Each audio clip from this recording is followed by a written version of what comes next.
level? Because it's not bad. It's just like the response times, the availability, right? Like, is it just like more people, or how are the current chatters currently on a, like, how would you rate them? Basically, the PPV purchase rate from our current chatters are like 65 to 70%, Yeah. so they are not the real issue. I think the real issue is just that we didn't have enough Yeah. chatters. This is the whole problem, and I don't have a supervisor. That's a big problem too, because I don't I can't give them feedback as they need. Yeah. How much time do you spend on like the day-to-day shit in the chatting right now, like on a daily basis? I would say like 5 to 6 hours just to give them feedback. Yeah, just to keep it alive, basically. Yes, yeah. 100%. Got you. Like, how come you haven't hired a supervisor until now? Like, was there any reason? And we had a supervisor, but the problem is she quit it because she had too much to do. And now I just didn't have the time because I had to chat a lot of on myself. Yeah, I got you.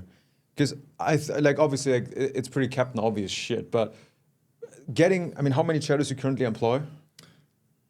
Currently, we have like 5 chatters.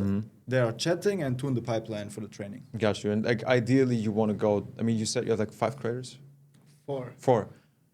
Got you. So ideally, I mean, especially on the main ones, you probably want to go up very soon to like 10, 12 chatters, I'd say. It will be the best, yes, 100%. Yeah. So for 12 chatters, I'd even argue, I mean, since you got the cash flow coming in, ideally you have like 2 or 3 supervisors very soon, I'd say. That will be really, really great because of the tracking stuff, the management stuff, and the posting stuff, and all that shit. Oh, fuck yeah. And also, like, if you have like 1 supervisor, she's gonna have the same issue again, because like managing like very soon, ideally like 10 chatters, it's like she can't hold every single one of them accountable to all the shit, you know? So the way I would go about it, before I ask, do you have a supervising structure right now? Like a, let's call it a schedule. We have these calls on Monday, these tasks on Wednesday, anything like that? Or it's just like kind of winging it, kind of YOLOing your way into the feedback? Yeah, it's like kind of winging it because I don't have really a structure, but I think I know when it comes to that, I know what to do. Got you. And so here's what I will do, and then you can tell me how much of that is applicable and how much we'd have to change in the plan. But step 0 for me would be to just create a structure that's monkey-proof. Because like if you rely on like the chatters being good at leadership, I mean, you're gonna have to hire like 100, you know, because they don't know how to lead, man. Like they don't know how to give feedback, and you training them how to be a leader, how to give feedback,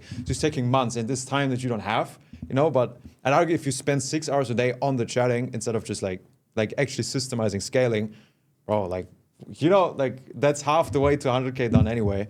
So I would really go about creating that schedule for them and just like mapping it out once. So the way we went about it when we like started hiring supervisors, we go about it now, is we just make a whole action plan, simple, stupid for everyone. So let's say, what are the tasks the supervisor has? Okay, we have one-on-one calls with chatters, right? Finding out what's the focus for the day. We have daily feedback, quality control, how to, if problems appear, how to give feedback, how to call people out, all these different processes, all this shit.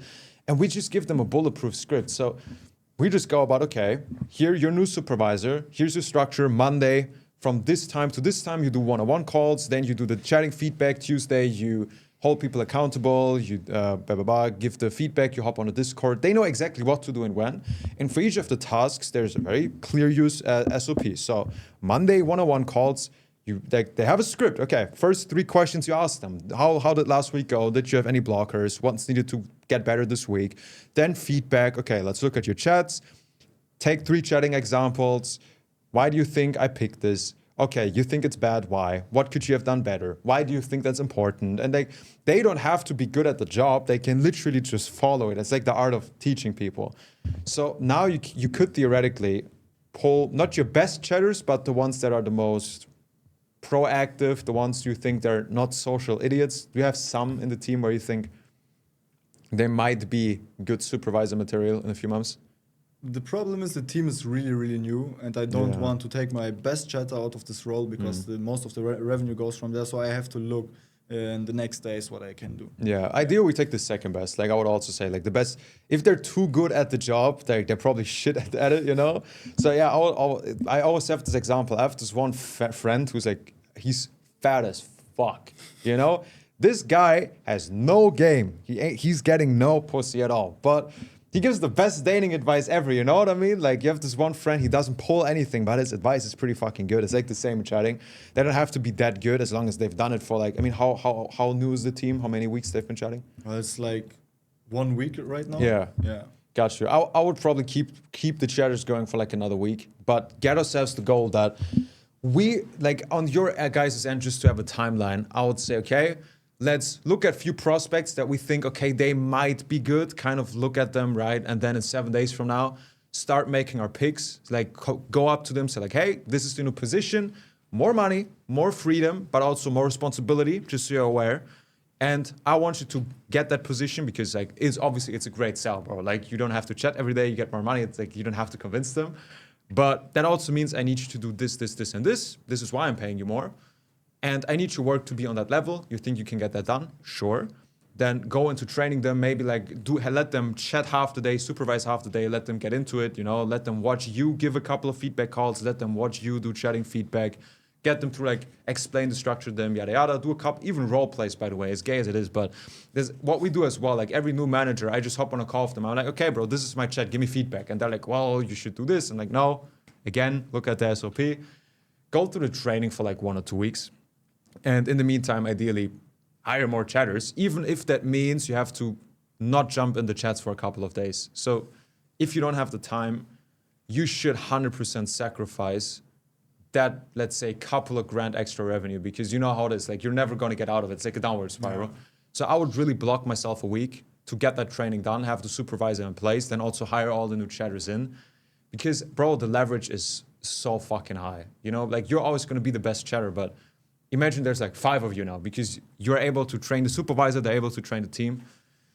Realistically, if you're able to spend 8 hours a day just on like scaling stuff and getting the chatting better, getting the supervisors better, I mean, how much would that unlock realistically in the back end?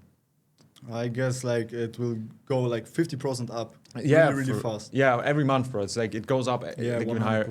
Fuck yeah. And also, you don't want to kill yourself because like, you're fucking telling chatters what PPV to send and giving them feedback. It's like you also don't have the focus for it, you know? Plus side is those supervisors, they can also actually bond with them. Like I doubt you currently have like an accountability system for each feedback you give, which is like, of course, because you don't have the time, but the supervisors, they just have a sheet. On Monday, they give the chatter feedback A in the objection handling, be more positive, and you do use these 3-letter frameworks for the objection handling. Like, okay, like make jokes about it, say you're turned off, and then ghost them, whatever. Right now, you probably give the feedback, and either it happens or it doesn't, and you're kind of noticing it by accident somehow, probably. Yeah, most of the time, yeah. Yeah, because, and fair fucking enough, because you can't do more at this point.